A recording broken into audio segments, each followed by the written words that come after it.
Assalamualaikum warahmatullahi wabarakatuh. Selamat pagi, salam sejahtera untuk kita semua para peserta didik yang saya banggakan ya. Semoga kalian dalam keadaan sehat ya. Dalam pertemuan hari ini atau kita praktik pada kali ini ya, akan saya jelaskan tentang penerapan fungsi daripada Microsoft Excel yang saya gunakan dalam Microsoft Excel tahun 2010 ya. Silakan kalian bisa menggunakan Excel apapun ya, mau 2007 dan lain sebagainya ya. Pada pertemuan hari ini ada 4 fungsi yang akan saya jelaskan, yaitu yang pertama adalah fungsi daripada count, kedua adalah fungsi count A ya, count A, kemudian yang ketiga adalah count blank ya, yang keempat yang terakhir adalah count if ya. Untuk materi pada pertemuan hari ini ya, atau file ya, praktek pada hari ini bisa kalian unduh ya melalui link atau deskripsi yang ada di YouTube. Baik, para peserta, langsung saja dalam pertemuan hari ini ya, karena ada 4 materi yang kalian akan praktekkan ya secara daring ya, bisa Anda kerjakan di rumah ya. Untuk apa? Untuk memahami tentang penerapan fungsi-fungsi yang ada di Microsoft Excel tersebut. Baik, langsung saja pada fungsi count ya. Pada fungsi count itu digunakan untuk menghitung jumlah sel dalam rank yang memuat data numerik ya. Kalau Anda perhatikan ya, file yang sudah tersedia di dalam tugasnya, yaitu ya, ada bagian-bagian yang Anda bisa lihat di sini adalah numerik ya, kemudian ada huruf ya, teks juga ya. Nanti yang kita hitung adalah dari ranknya adalah rank A6 sampai dengan F66 ya. Itu yang kita akan cari atau menghitung jumlah fungsi daripada count. Jadi fungsi count adalah menghitung sel yang terisi ya, yang terisi data numerik. Data numerik itu bukan cuma angka, jumlah, harga atau total, tapi di sini kait dengan tanggal ya, waktu juga bisa ya. Oke, baik. Jadi kalau kita bisa mengetahui bahwa berapa sih jumlah yang sel yang terisi dari A6 sampai dengan F66 ya, totalnya berapa yang terisi ya, data numerik ya. Jadi bukan cuma dari jumlah, harga maupun total, tetapi ada di tanggal juga. Oke, kita praktekkan ya, yaitu kita taruh fungsi count-nya di sel B2 ya. Jangan lupa selalu diawali dengan tanda sama dengan, kemudian kita tuliskan count buka kurung ya. Ranknya adalah tadi saya sampaikan adalah A6 ya, sampai dengan F66 ya. Anda bisa lihat ya, di sini tertera pada layar adalah A6.2 F66. Jadi yang ditandai ya, ini tanda warna biru ya, warna biru, kita bisa lihat ya. Ini adalah garis yang akan kita cari adalah sel yang berbentuk numerik. Kita enter. Nah, totalnya adalah 244 ya. 244 sel yang terisi data numerik ya. Contoh misalkan kita akan menghilangkan 2 ya. 2 dari tanggal ini ya. Kemudian 2 dari harga, kemudian 2 dari jumlah ya. Maka totalnya yang tadinya 244 menjadi 238 ya. Jadi ada berapa? 6 data yang hilang, 6 data numerik yang hilang, yang kosong ya. Ini 1, 2, 3, 4, 5, 6 ya. Jadi 244 dikurang 6, totalnya adalah 238. Namun ya, angka 0 pun ya, apabila terisi maka dia akan dihitung ya. angka 0 terisi, maka dia akan terhitung. Jika dia selnya kosong seperti ini, maka tidak dihitung. Seperti itu ya. Oke. Kalau sudah paham, kita bisa lanjutkan ke berikutnya, yaitu fungsi daripada kon A. Nah, fungsi kon A adalah untuk menghitung jumlah sel yang berisi data, ya, berisi data, bukan numerik. Kalau numerik tadi count, tapi kalau untuk data, huruf, angka yang terisi, ya, yang kita hitung dari rank itu sendiri, maka dia akan menghitung total semua data sel yang terisi, ya. Ini, ya, kalau tadi yang count itu hanya numerik yang kita hitung, yang kita jumlahkan. Kemudian kalau count A adalah semua sel yang terisi, ya. Jika tidak terisi, dia tidak akan terhitung, ya. Oke, sama, ya. Yang kita akan cari adalah sel daripada A6 sampai dengan F66. Baik, langsung saja kita coba praktekkan, ya. Kita tulis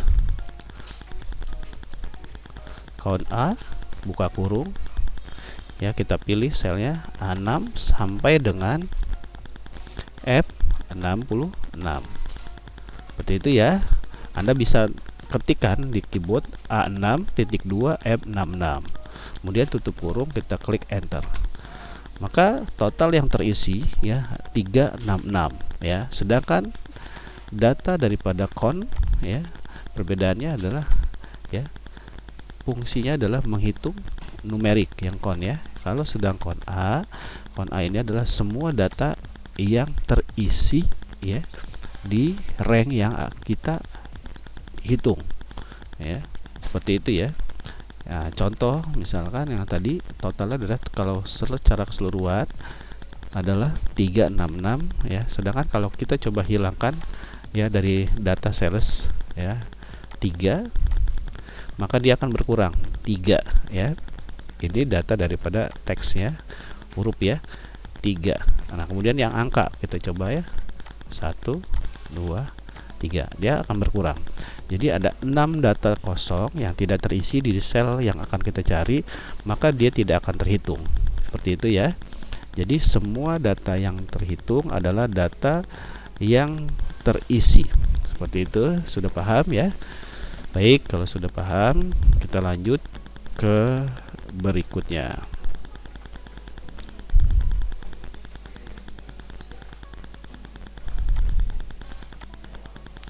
Yaitu adalah fungsi daripada count blank.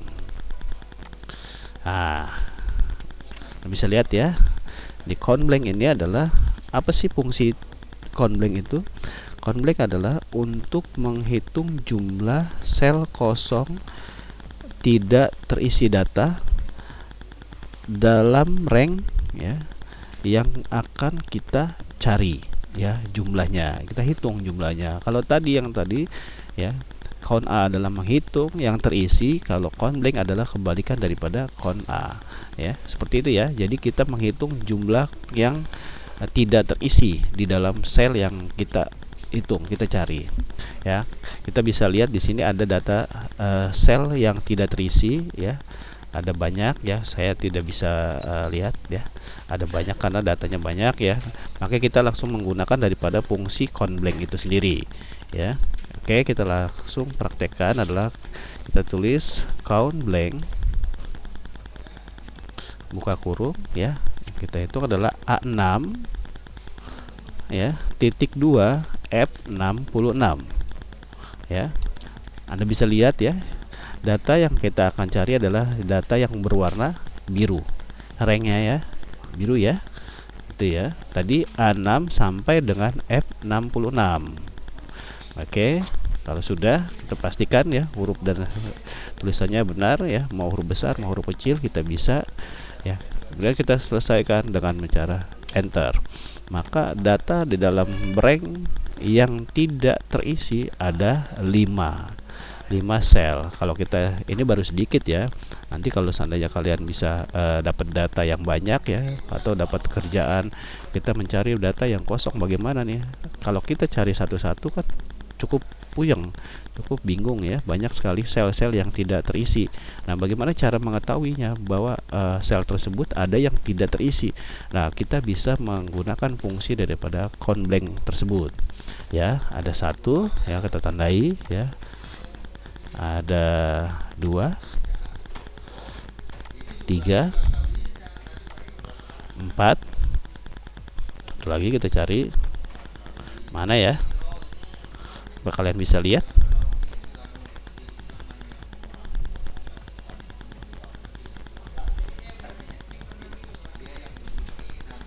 Nah, ada di sini. Nah, seperti itu aja, cukup bingung ya. Di mana ada posisi yang gitu ya.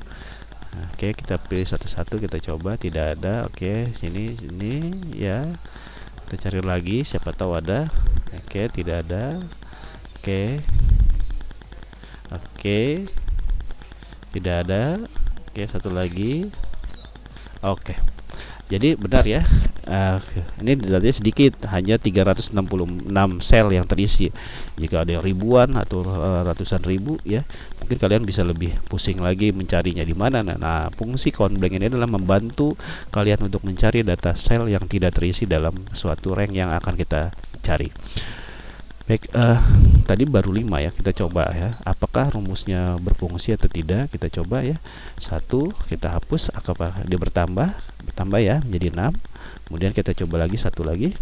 Nah, dia bertambah menjadi 7. Jika dia sel tidak terisi, maka dia akan menghitung atau menambahkan jumlah sel yang tidak terisi. Begitu ya, sudah paham ya? Oke, sudah bisa dipahami ya. Kita bisa lanjut ke fungsi yang terakhir, yaitu adalah fungsi daripada count if ya. Nah, mana fungsi count if ya? Oke. Nah, fungsi daripada count if. Oke, saya besarkan sebentar. Oke. Oh ya, fungsi count if ini ya, fungsinya adalah untuk menghitung jumlah sel dalam suatu rank yang memenuhi kriteria atau syarat yang ditentukan ya. Jadi menghitung jumlah sel tertentu ya yang memenuhi kriteria atau syarat ya. Jadi kita menghitung jumlah daripada apa sih kriterianya. Nah, misalkan di sini kita ada nama barang. Ya, nama barang kan di sini berulang-ulang, ada lagi berulang-berulang dan sebagainya ya. Karena di dalam proses pendataan, karena database ini adalah database penjualan peralatan kantor. Nah, salesman-nya banyak, kemudian data nama barangnya juga banyak, sehingga kemungkinan ada nama-nama tertentu yang memang menjual barang yang sama gitu ya. Maka misalkan contohkan saja, kita mencari atau menghitung jumlah kriterianya adalah nama kertas HPS M4 gitu ya. Nah, kertas HPS M4 ini ada berapa sih dalam satu rank ya, dalam satu data ini ya. Nanti kita akan menghitung ranknya adalah dari mulai C7 sampai dengan C67 seperti itu ya. Oke, kita coba, kita masukkan kriterianya, kita klik sama dengan, kemudian kita klik C7. Yang akan kita cari atau jumlah kertas adalah kertas HPS F4 itu ya. Kemudian kita akan tulis rumusnya adalah sama dengan count if ya. Kemudian ya, ranknya yang tadi saya sampaikan adalah mulai C7 sampai dengan C67. Oke, sudah. Kemudian titik koma, kriteria ya, kriteria ada di B2. Oke, kita tutup kurung ya. Tadi saya jelaskan lagi ya. Yang akan kita cari adalah jumlah kertas HPS M4 ya. Anda bisa lihat di sini ya, warna birunya adalah rank yang akan kita cari datanya. Kemudian untuk kriterianya di B2 berwarna hijau. Baik, kalau sudah pasti kan kita tekan enter. Nah, ada nilainya muncul adalah 6. Nah, dari 6 tersebut ya Anda bisa lihat berapa sih jumlah kertas HPS M4 gitu ya. Baik, ini baru dari kertas HPS M4 dari rank C ya. C7 sampai dengan C67. Jadi ada totalnya adalah 6 ya. Oke, misalkan kita mau cari kriterianya bukan kertas HPS M4 tetapi misalkan buku block note ya. Kita tinggal merubah dari kriterianya ya. Kita klik aja. Oh, di sini buku block note ini adalah di sel C16. Oh, ternyata di dalam rank tersebut di nama barang ada dua sel yang terisi buku block note gitu ya. Jadi kita bisa tahu berapa sih jumlah dari buku block note ini ya, tanpa harus mencari satu-satu ke dalam nama barang tersebut gitu ya. Itulah disebut namanya fungsi daripada COUNTIF ya. Jadi COUNTIF itu ya yang tadi sudah saya jelaskan adalah menghitung jumlah sel ya berdasarkan kriteria gitu ya. Berdasarkan kriteria atau syarat. Baik. Mudah-mudahan kalian sudah paham semuanya ya dari keempat fungsi tersebut ya. Mulai dari fungsi count blank dan juga COUNTIF gitu ya. Baik, akan saya jelaskan kembali dari awal ya. Yang pertama adalah fungsi daripada count ya. Fungsi count adalah untuk menghitung jumlah sel ya yang memuat data numerik. Jadi yang dihitung hanya data atau sel yang terisi data numerik ya, angka ya, maupun tanggal dan juga waktu gitu ya. Nah, kemudian yang berikutnya adalah fungsi daripada count A. Count A adalah menghitung jumlah sel yang berisi data ya, yang berisi data. Apa saja data itu? Data bisa numerik ya maupun huruf ya, angka maupun huruf atau teks ya. Gitu ya. Jadi semua data yang terisi di dalam sel yang kita akan cari itu akan dihitung jumlahnya gitu ya. Oke, berikutnya adalah count blank. Nah, count blank ini adalah fungsinya yaitu menghitung jumlah sel yang kosong atau tidak terisi data gitu ya. Count blank ya. Count blank adalah menghitung jumlah sel yang tidak terisi atau kosong seperti itu ya. Tadi sudah kita coba ya, praktekkan. Ada awalnya tadi ada 5. Nah, karena saya tambahkan yang kosong 2 sehingga dia akan menambahkan secara otomatis ya menjadi 7. Nah, yang terakhir adalah fungsi COUNTIF. Nah, fungsi COUNTIF adalah menghitung jumlah sel yang memenuhi kriteria atau syarat seperti itu ya. Nah, syaratnya apa? Yang tadi apa yang kita akan cari itu adalah jumlah-jumlah yang akan kita cari. Misalkan tadi di awal sudah saya coba adalah praktekkan adalah kertas HPS M4 ya, berapa jumlahnya. Kemudian sekarang saya coba lagi yang kedua adalah buku block note. Nah, ada 2 ya jumlahnya dari nama barang tersebut ya. Nah, jadi kalau kita mencari satu-satu kan cukup rumit ya, cukup susah, sehingga apa? Kita bisa mencarinya berdasarkan kriteria yang telah tadi ya kita praktekkan bersama. Baik, mungkin cukup ya pada pertemuan hari ini. Mudah-mudahan kalian selalu diberikan kesehatan dan juga selalu bahagia dalam menjalani pembelajaran pada pertemuan hari ini ya. Tetap semangat, tetap menjalankan protokol kesehatan, dan juga kita bisa berdoa semoga bisa bertatap muka belajar di sekolah. Baik, saya akhiri. Wabillahi taufiq wal hidayah. Wassalamualaikum warahmatullahi wabarakatuh.